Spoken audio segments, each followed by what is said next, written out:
বিসমিল্লাহির রহমানির রহিম। প্রিয় ভাই ও বোনেরা, রাসূলুল্লাহ সাল্লাল্লাহু আলাইহি সাল্লাম ইরশাদ করেছেন, যে ব্যক্তি কোরআন হিফজ করে সে কিয়ামতের দিন আল্লাহর নিকট মহামর্যাদা লাভ করবে। তাকে বলা হবে, পড়তে থাকো আর উপরে উঠতে থাকো। তুমি যেমন দুনিয়ায় তিলাওয়াত করতে তেমনই পড়তে থাকো। তোমার স্থান নির্ধারিত হবে তোমার শেষ তিলাওয়াত করা আয়াত পর্যন্ত। আবু দাউদ, তিরমিজি। এখান থেকে আমরা বুঝতে পারি, হাফিজুল কোরআন কেবল মুখস্থকারী নন, বরং তিনি আল্লাহর নূরের আমানত বহনকারী।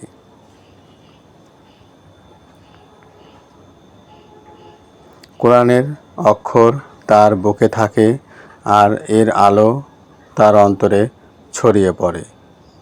মারিফাতের বৃষ্টিতে যে ব্যক্তি কোরআন হিফজ করে তার অন্তর আল্লাহর কালামের নূরে ভরে ওঠে।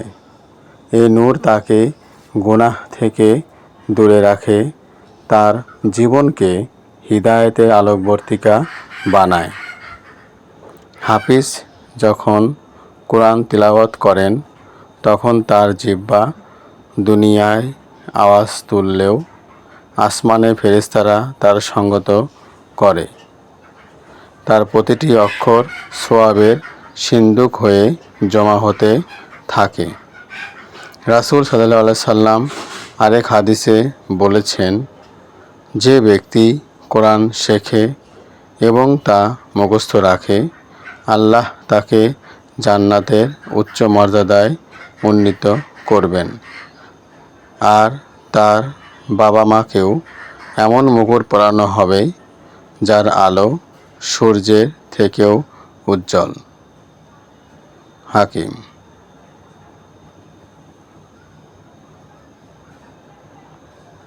তাই হাফিজ হওয়া শুধু ব্যক্তিগত মর্যাদা নয়, বরং গোটা পরিবারের জন্য জান্নাতের আলোকিত দ্বার।